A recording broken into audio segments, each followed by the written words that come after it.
remember the one of the videos is great. I was doing the yoke, which I'm okay at. You know. Okay, nope, pause.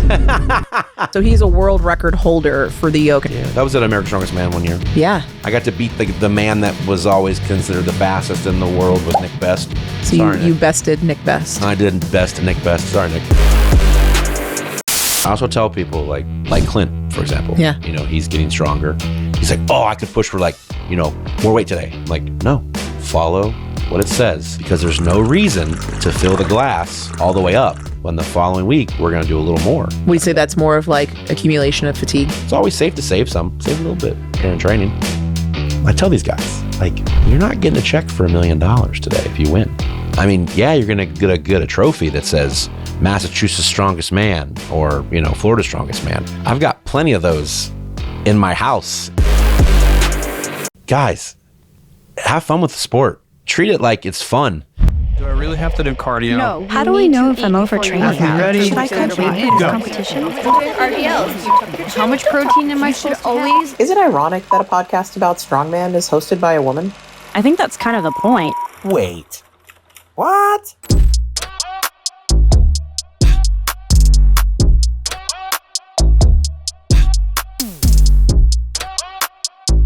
All right, welcome back to Lift and Load, guys. It has been a minute since we put an episode out, and there's a reason. So we had a really incredible time last season. We talked to some great people. We learned about all the things. And in that, I've personally been working with a coach that's head's going to get too big when I say this, but Eric is an amazing coach, and we are going to bring him on as a co-host. So with that, I invite the man, the myth, the legend, Alan Colley of Iron House Gym. How's it going, everybody?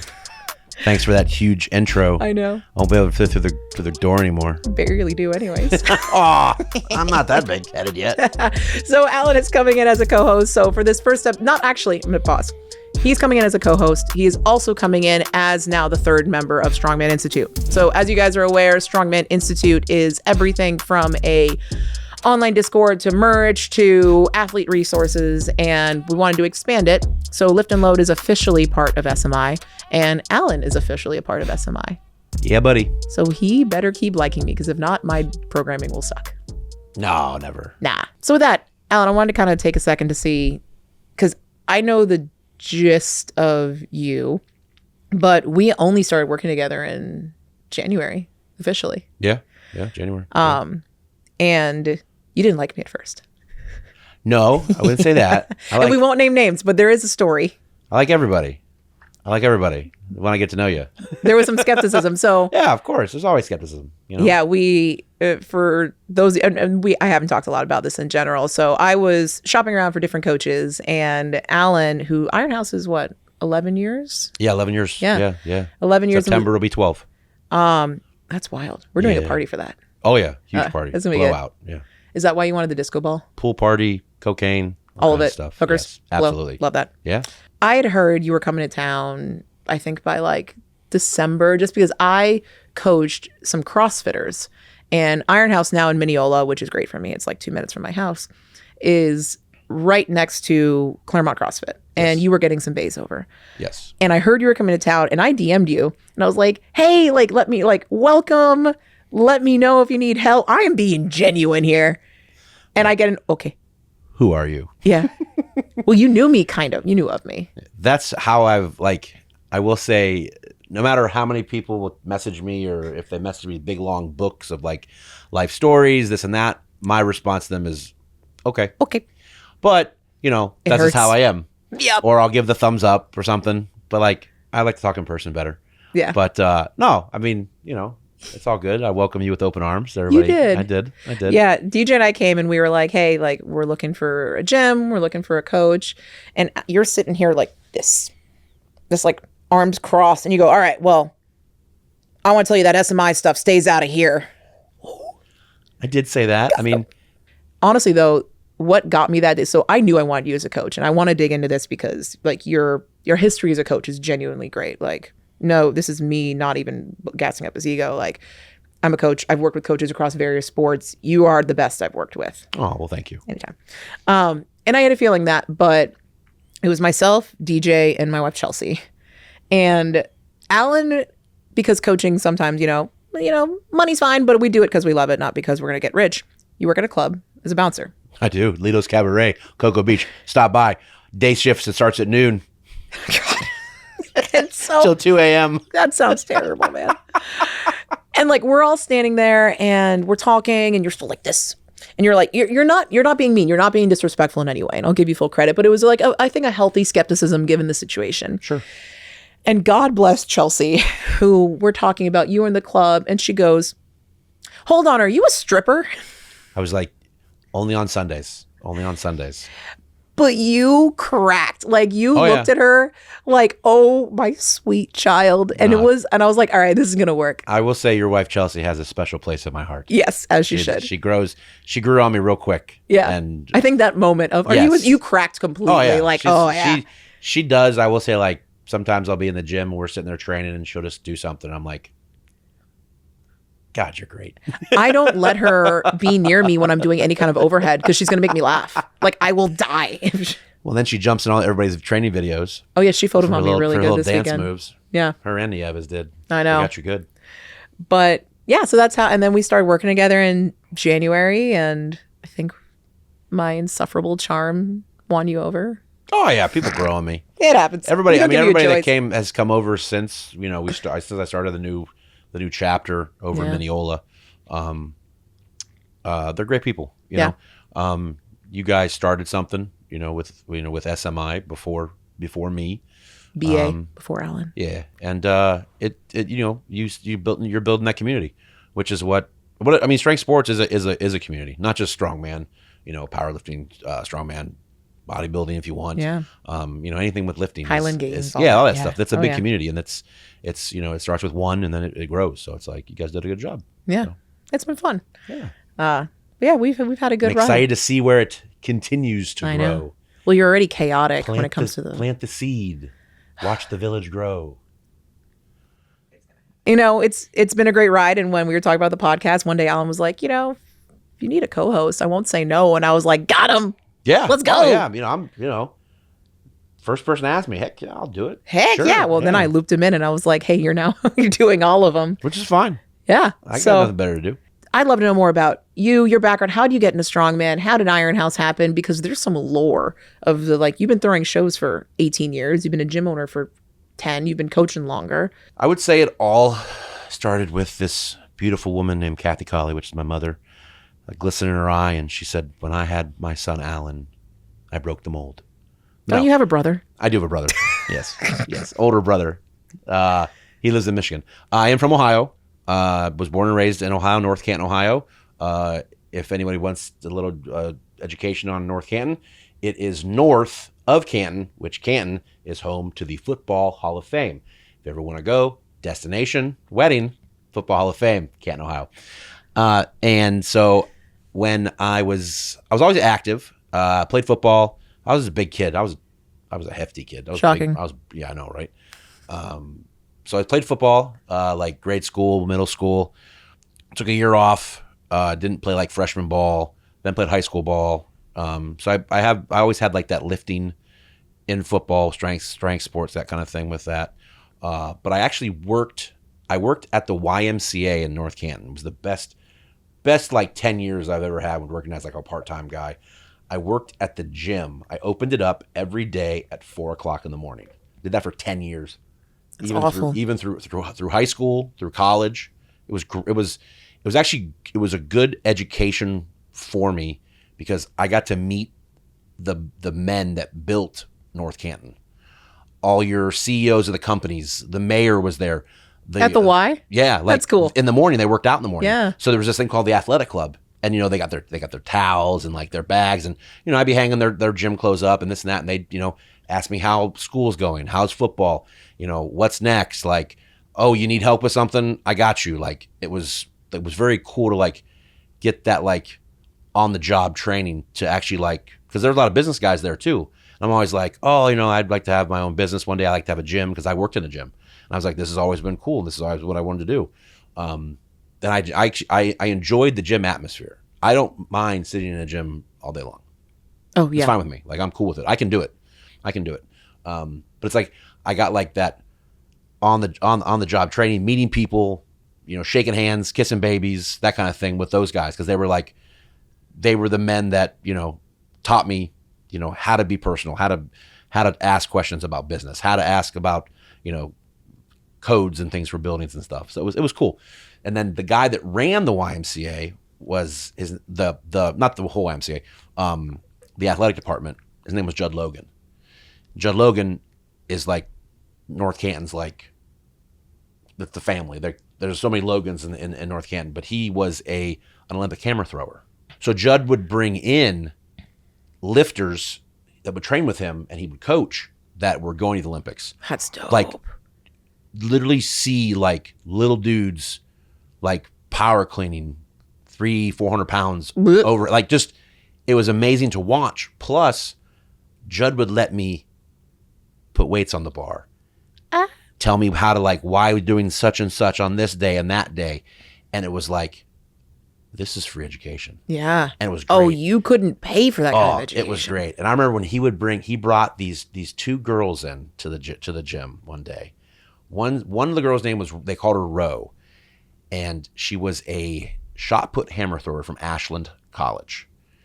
Her brother was Kevin Randleman, Ultimate Fighter. MMA guy. Yes. Yeah. That's an athletic family right there. Oh my God. I remember when he goes, we're doing speed reps on the incline bench. Okay. Mm-hmm. She had 365 on the bar. I kid you not. Incline, kids, incline. Harder. Did it for the fastest 3 reps I've ever seen anyone do in my life. And I just was like, that's amazing. Yeah. Like, that's a feat of strength I've never that's seen. explosive it was power. Great. It was great. Oh my God. And these girls were just like throwing up weights, and it was just, and then he'd have them go over to the rower and the row. They come back and they do, it was great to be able to sit there, learn, and watch Judd coach. And that's why I said to myself, I want to coach athletes one day. Like, this is cool. And like, I remember Judd helped me, with my first program, and I'd show him my work and he'd be like, okay, do it this way instead. Like, he let me write my own programs and I'd show it to him. Yeah, it's good. No, let's do this instead. It was awesome. Because his famous line, and I always remember this, when your regular gym rat would come, be like, oh, cool. Hey, Judd, can you train me? Can't afford me. They'd be like, well, why can't I? He goes, I'm a strength coach. He's like, $100,000 a year. Oh, I can't afford that. Yeah, exactly. That's why. But like, I got to be that guy to help Judd do things.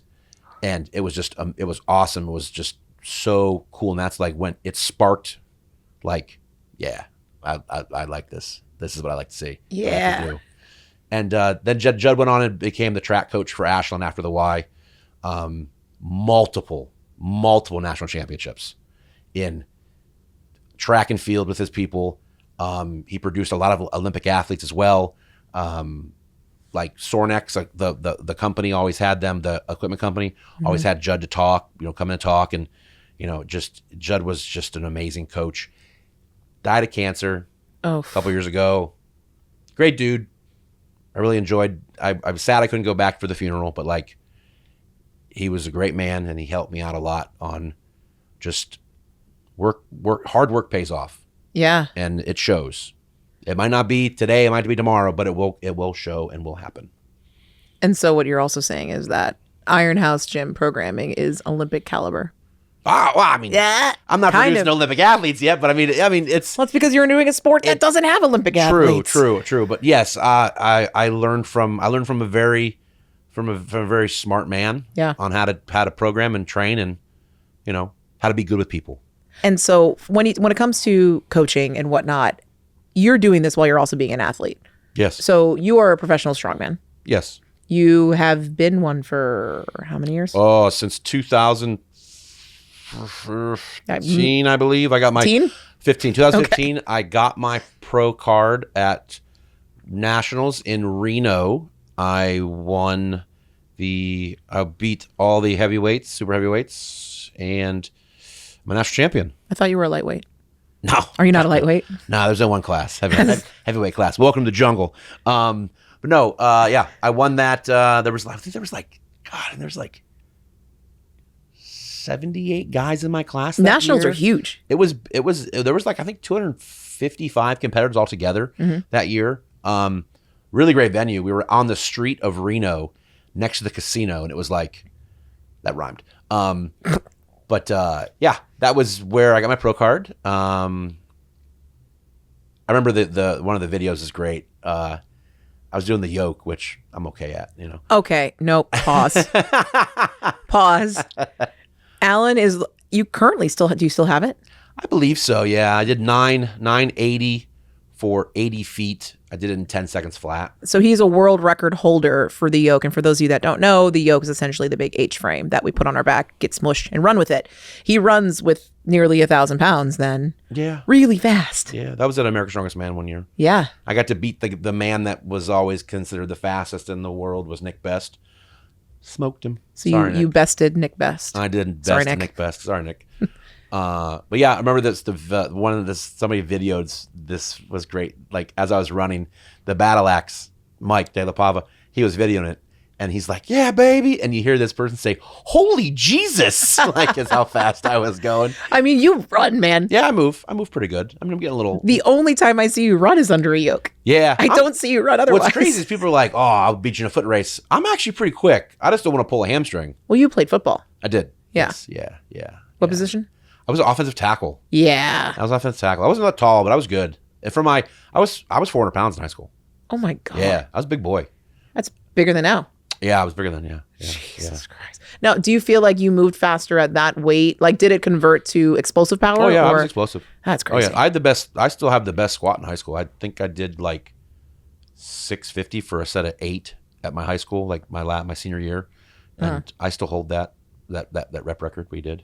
We never really maxed out. We just did a lot of rep. We did more like volume work and stuff. Your rep is more than I could ever hope to achieve on a deadlift. One day. One day. We'll get you there. Or we're getting. I mean, that'd be cool. Olympic programming. We'll get you there. I know. I'm counting on it. It's still young in this programming, but hey, I've been programmed by you for what is it? July 7 months now, and we've already won a regional. Yep. Qualified for America's Strongest Woman. And Arnold. And the Arnold. Yep. So I mean, shit is good. You're doing good, but you work hard. Yeah. Sometimes you have a good background already. Yeah. I mean, fair. There's still some things we need to work on, base strength wise, but like my hip. Other than that, yeah. I don't know. I mean, you're good. You're good at what you do. We're slowly, it's like, I call this the iceberg method. Like we're slowly chipping away at it. And then once we chip away at it enough, you have a nice cold drink ready. I'm going to be a cocktail at the end. Yes. I dibs on an old fashioned. That sounds good. we talked about kind of two things, right? So coach for ever, athlete. Yep. And so you also run a gym. Beyond coaching, you physically just run a gym. So how did Iron House happen? So Iron House happened. When I graduated college, I have a background in exercise science and a recreation minor. So I need to find an internship. Yeah. And what's funny was a girl that my brother used to date in high school lived in Florida and worked at Reunion Resort. And I remember I was in South Carolina just chilling with my friends. I was like, I got to find an internship. And like, she reached out. She's like, are you in South Carolina? I was like, yeah. She's like, oh, cool. I'm in Florida. I'm like, oh, cool. She's like, how's school? I'm like, I just graduated. I got to find an internship for the end.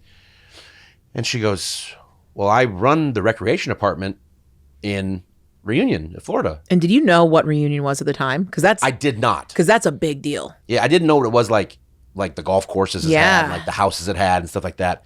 I just was like, okay, it's like a resort. I'm thinking like Jogga Lake or like Cedar Point with rides. It is the resort. Yeah, it's very nice. It's very, very, as they say, bougie resort. That's what the white girls say. Three of the best golf courses in Florida are there. The Watson, the Palmer, and the Jack Nicklaus. Reunion Resort, shout out. Check them out. Alan's reviews right there. And she said, well, I can give you a paid internship. I need someone to run my gym and start a personal training company there. And I was like, I'll be there in a week. She's like, sounds good. And right there it was sold. I got an internship, was there for about 3 months into my internship. What was funny was I got a lot of clients then too, was there as well, personal training clients. And it was great because there was the pool next to the gym. So I'd have people outside flipping tires, doing lunges, and you'd see like people at the pool that were like there for vacation were like, I'd have lines of people watching, like, what's this guy doing? You're throwing a strongman pump is what you were doing. Pretty much, yeah. This is before I started Strongman. Yeah. That's before I found my training partners. Then I met my business partner that lived at the resort. His name was Bruce Klein from New York.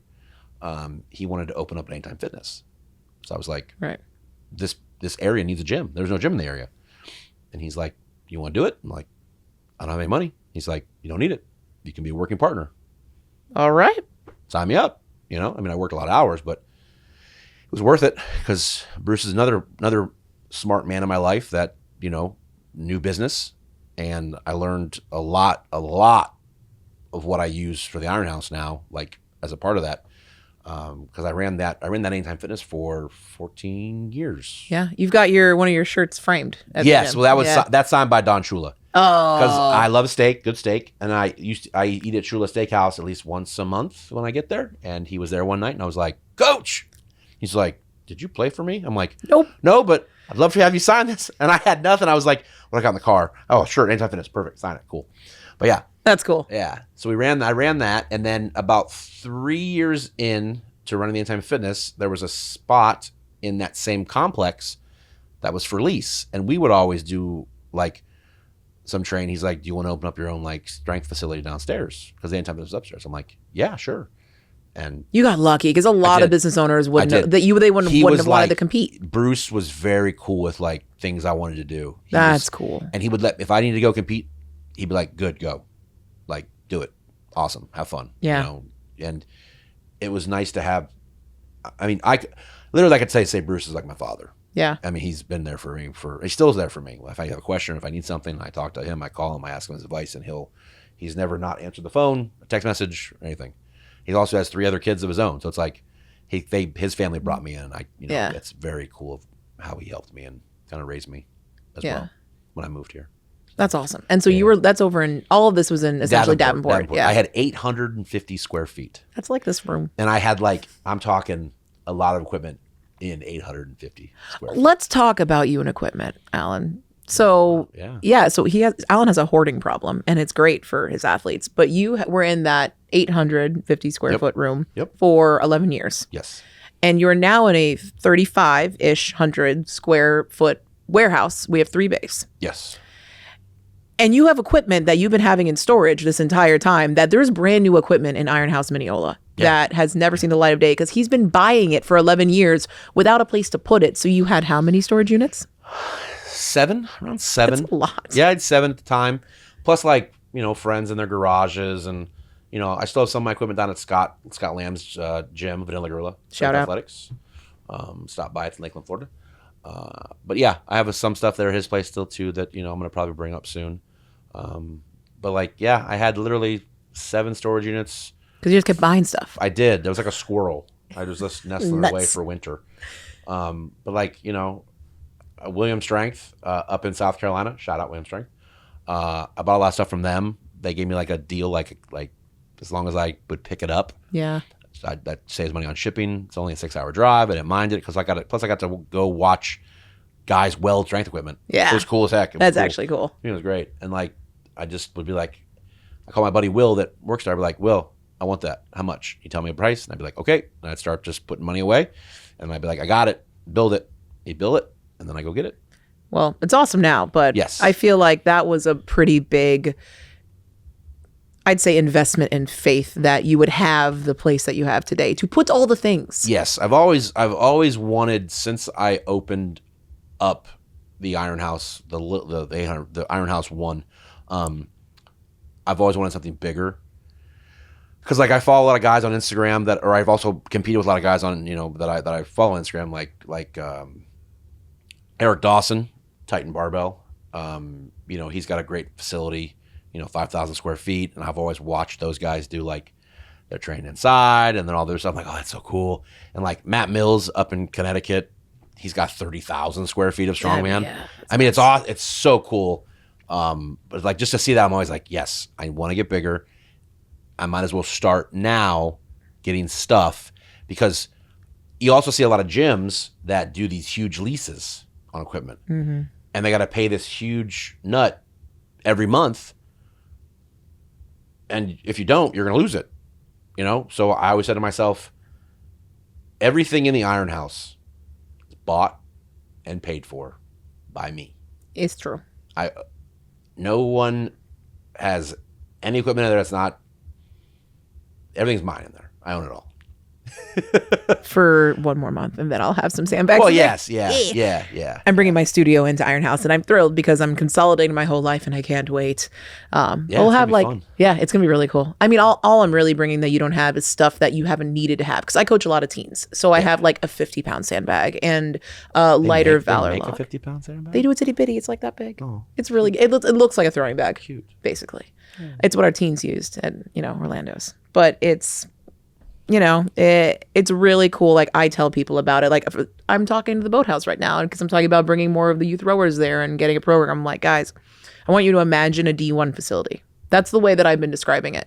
It is. It is. It's everything. The equipment that is in the Iron House now is stuff that I handpicked myself, that I liked. I saw in other gyms that looked cool, first of all, of course. It does look cool. Like Elite.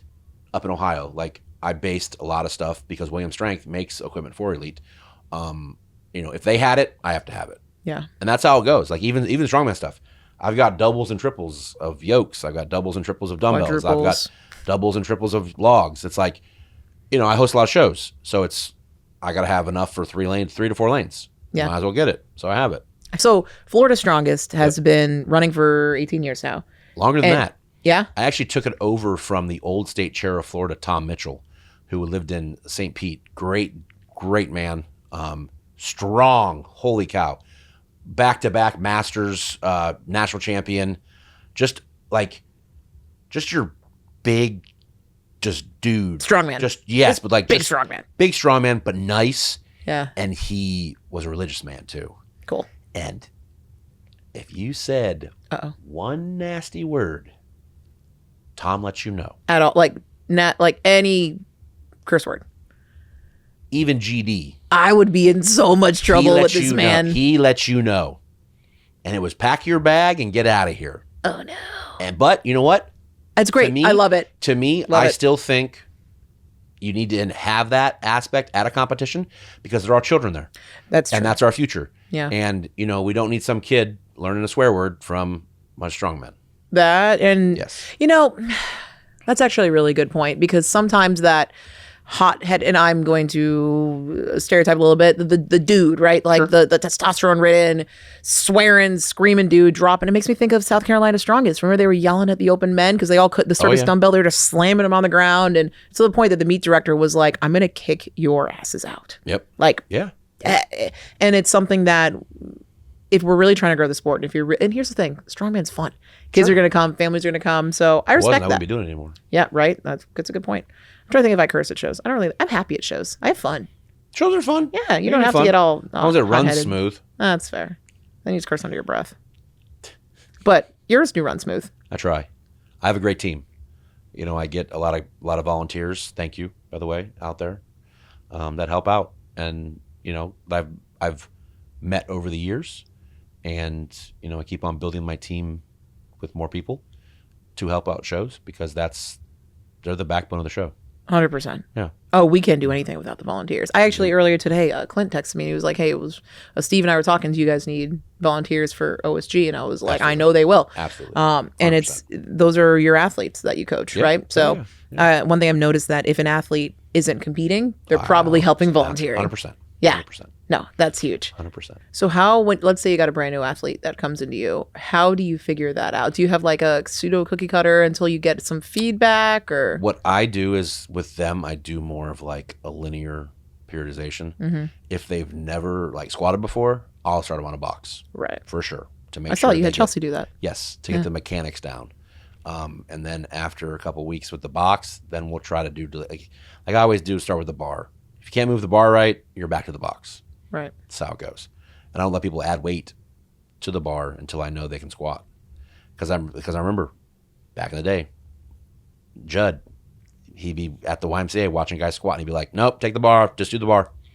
I like that because I feel like, how long ago was this? 20, 30 years or so? Yeah. There was, as a whole, strength sports weren't as educated. So you had a few individuals that were, but as a whole, it was just pull the weight. Yeah. Do whatever you need, pull the weight. Like Yeah. we didn't understand body mechanics as well. Like No. exercise science has come so far. It has. But like, you know, it's funny. I did a certification with Joe DeFranco, strength coach for like WWE, like Yeah. Hunter Helmsley, those guys. Yeah. And a lot of badass football players too. And it was funny because I'm not very like my technical words. I don't use technical like big scientific words. But it was funny. Joe pulled me aside because a lot of these guys they were like string beans, but they were also strength coaches. But he's like, Alan, you have something these guys don't have. I'm like, what? I'm like, I'm stronger. He's like, well, yeah. Well, yeah. But he goes, you have more time under the bar than any of these guys do. That's big. And I'd rather talk to you than a guy that's got 7 degrees in this, and that. Oh my God, yeah. And it was like, boom. Thanks, Joe. Like, cool. Like, I felt better. I felt like, okay. I deserve to be here. Because sometimes, like, when it comes to coaching athletes and, you try to, put your athlete in the best situation you can, program-wise, this and that. But then there are a lot of coaches out there that are smarter and better. But like I said, I put a different aspect into my coaching. Right. I actually care about the athlete and not just as a number. Well, I think you understand what they're going through. Sure. Well, because I went through it. Yeah. I still go through it. All of it. Injuries. I still go through it. Yeah. Everything from injuries to loading to deloading. I mean, we were talking, this was probably a month ago now. I was like, dude, this deadlift feels heavy. You're like, you need a deload. I'm like, I'm fine. I'm like, you're not fine. And then next week, what happened? We did very well. Yeah, exactly. Yeah. And so I think it's understanding what the athlete needs because we're all dumb. Like we might be smart, but we're dumb. When it comes to our own training, like it's why I get a coach. Yeah. I have said things to other athletes that I coach that you have had to tell me and I go, shit, you're right. Okay, it's fine. But like when it comes to ourselves, we're not good at judging our own limits. You don't know when to stop, when to push hard, when not to. And like you'll program something that might make sense on paper, but like you look at it like, yeah, but like I could do another rep or like, 75% feels different today. Like that's what gets you. I also tell people like, even like Clint, for example, he's getting stronger. He's like, oh, I could push for like, more weight today. I'm like, no, follow what it says because there's no reason to fill the glass all the way up when the following week we're going to do a little more. Yeah. Because then you have the glass is already full. It's going to spill out and then you're going to feel weird and feel bad. Your body's going to feel all. Would you say that's more of like accumulation of fatigue? Yeah. Yeah. It's always safe to save a little bit in training because there's really there's no reason. I mean, in training you can save a little bit of it because it doesn't count in training, it counts at comp. Yeah. I've always said to people, I said, you can see all those people on Instagram hitting comp weight for reps. Oh man, oh my God, look at this guy. Oh, he's killing it. Wait for comp. When those people zero. Oh, that happened at OSG last year. Like I rounded out, like I was one of the most inexperienced people there. I was by no means one of the strongest in like in any world. And I beat people that I know were stronger than me because they shit the bed. Sure. And they shouldn't have. And half the people, the reason why they shit the bed is because they put so much pressure on themselves. Yeah. I don't know why athletes do that. I don't. Do you not? I'm still trying to learn that. I'm still trying to learn that aspect of the training mental wise. I'm getting somewhat better at it. But it's like, I tell these guys, like, you're not getting a check for $1 million today if you win. I mean, yeah, you're going to get a trophy that says Massachusetts strongest man or, Florida's strongest man. I've got plenty of those in my house if you want one. South Carolina. Yes. I don't even live in South Carolina. Right. I'm South Carolina's strongest woman. You are. Oh, good. But yeah, it's just like, guys, have fun with the sport. Treat it like it's fun.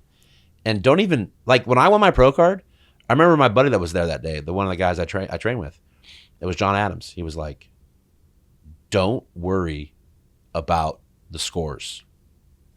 Look at it after day one and see where you are. Oh, and like a 2-day comp. It was a 2-day. Oh yeah, we had 2-day comps back then. Yeah, we still do sometimes. They were heavy. They're still heavy. Could be heavier. Well, always, but like, Yeah. But I remember we were eating dinner that night and Bruce was like, hey, update, what's going on? I'm like, I don't know. Let me look at the score. I'm like, I have 159 points. He's like, is that good? I'm like, yeah, the guy in second has 130. I'm like, I'm doing good. He goes, okay, cool. Let me know what happens tomorrow. I'm like, I will. I remember I called him. I got my pro card. He goes, you won. I said, I won. He goes, great. I said, yeah. So that aspect of it helped. Like, not even like, just go out there and do you. Yeah. We're playing with rocks. At the end of the day, we're mostly playing with rocks. Yeah. It is big recess. But at Walmart, nobody knows who the hell you are. No. You could, I mean, yes. If Brian Shaw, Hathor Bjornsson walk into Walmart, people are going to know who those guys are. Well, it helps that they're giants. And they've been on TV before. Yeah. You know, they're Eddie. big dudes. Eddie Hall would be Eddie Hall, recognized. yeah. The big strongmen, but like, no. Other than that, I guarantee if Mitchell Hooper walked into Walmart, they don't know who that guy is. I don't know. I feel like the hoop is getting his face out there more. Mm-hmm. He's on the TikTok. Oh, that's what it is. He's on my TikTok now. He's which is actually very entertaining. Okay. Yeah, they're not bad. Guess we got to start on TikTok. I remember I didn't know or care about strongmen until literally a year ago, and I knew Thor from Game of Thrones. Sure. And I was like, that's a big dude. And they were like, he does strongman. I'm like, that sounds like a sport where he is a man that's strong. That checks out. Like I knew about powerlifting more, but like not but I knew of the sport, right? Yeah. It was like they're the weird ones in the weird onesies. That was my extent. And that I knew that just from like strength and conditioning, because I worked with like endurance athletes. I was like, we're doing plyometrics all day. Like we're doing totally different stuff. Sure. And so I knew the sports existed, but strongman, no, you wouldn't recognize them in the wild. I think that can change. I think, with SMI's help. Oh my God. I would just love, or even SMI to be a piece of it, but to get strongman to where CrossFit was in like 2008. The reason why I think CrossFit did a really good job from a PR, from marketing, for all, and that's today it's a weird world, but when they started, it was a corporation. CrossFit was a business. Sure. That created workouts and it was affiliates, and that's why I got a little culty, and cults make money. But don't drink the Kool-Aid. Don't drink the Kool-Aid. And so they were very unified. Strongman started fragmented, right? It started with a bunch of grassroots. It started from everything from Highland Games that infused into Strongman. It started from lifting stones over in Iceland, Scotland, Ireland. So all these things built into the sport that it is today, but it is different federations. It's different stuff. It didn't start as one and then split. It started as many, and it's coming together. Actually, Strongman started one federation first. Well, Strongman the US did. Yes. Yeah. Yes. Actually, tell me about that, because that split only happened 10 years ago. About that, yeah. Ish, yeah. Well, Dion, it was Dion Wessels and Willie Wessels. They started it. They were a couple. They bought it from a gentleman that lived in Texas. Mm-hmm. It was called NAS, North American Strongman.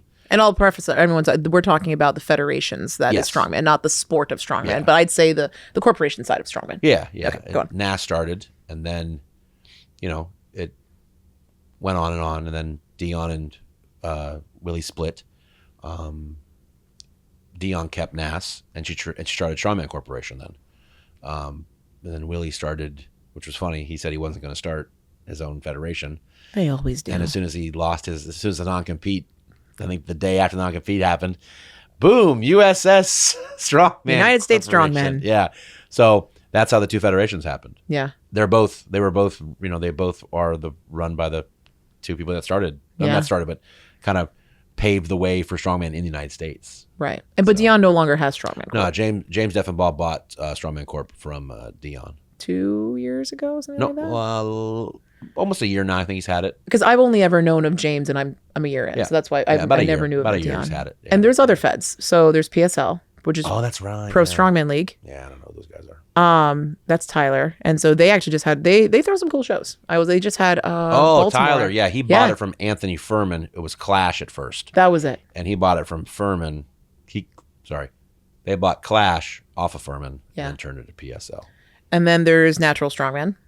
Natural Strongman League, I want to say, is the name of it. That's a thing? That's a thing. That is a whole episode. You heard it here, folks. And there's Static Monsters exists as well. So there's all these different. I guess there's also OSG too. Oh my God. There's quite God. Lynn, I'm so sorry. So Official Strongman Games is a federation, one that I'm competing in a month, and one that you are helping out with in a month too. Yeah, Southeast Regionals in Claremont, Florida. Yeah. At the Rec Center.